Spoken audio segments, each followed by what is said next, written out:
I don't know why these are called Kundalini mantras, other than perhaps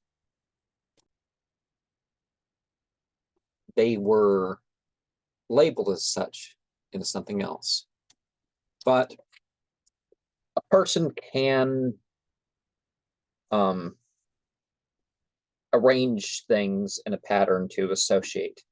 But the word Kundalini does appear in the Adi Shakti one. And then you have Ram, which would be further up. Hari would be further up. Munkade. I'm sorry, that doesn't really go any further up than the pelvis if you're going to put a normal place on it. And okay, so just past the lower three centers, with Gobinde, Munkade. And well, I guess the idea of guru takes it up higher, because if you have the right guide, but if you have the wrong guide, you're brought down to the lower three centers. If you're so conservative that you're relying,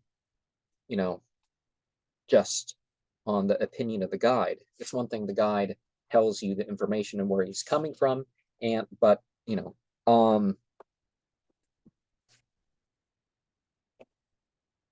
Hari, Wahahe, Guru.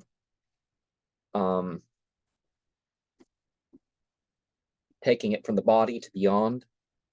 The love song to the one I love.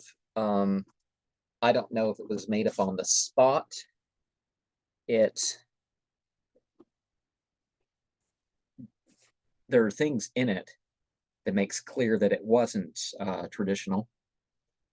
And the arrangement of all these might have been a personal arrangement out of what is, out there as phrases that one can use. In a way, you got to be careful just randomly arranging phrases. The gong stuff sounds very traditional in its flow. It's something that you can back to something that is either moving or standing still. A lot of people just think tantra is some sexual thing or something like that. It's not, but you can use, there are definitely better mantras to use for that than what we have listed here. But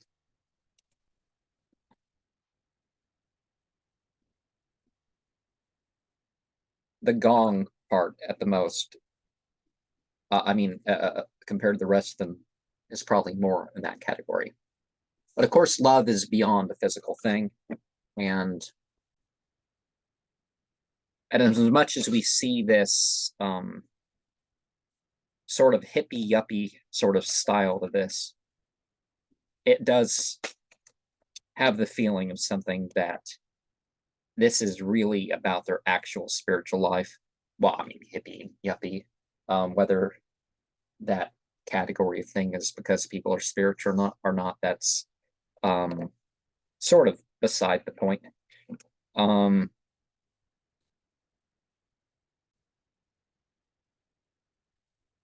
It does, you see that thing he's doing on the way he's looking at her on the back. That's definitely sort of the sense of that love song to the one I love.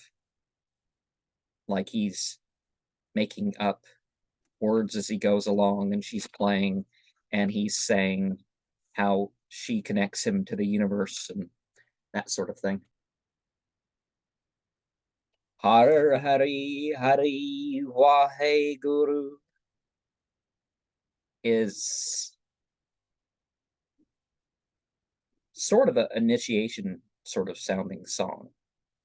You want guidance, you're curious, you're going along. Gobinde, Munkande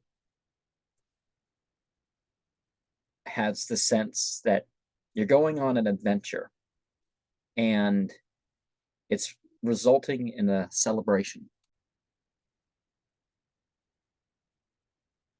Hara Hara Munkande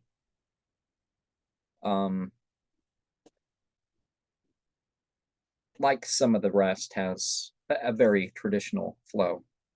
But love is about consistency, not in some fleeting feeling. Prana, apana, shushmana, hari is either something for when you wake or go to sleep. I mean, if you're looking at the sort of sound that's coming off of it. Ram, ram, hari, ram. I don't know if it's anywhere near as ancient as they're saying, but it has the feeling of stopping for prayer. The Shakti is, you know, the hustle and bustle of the day, I guess.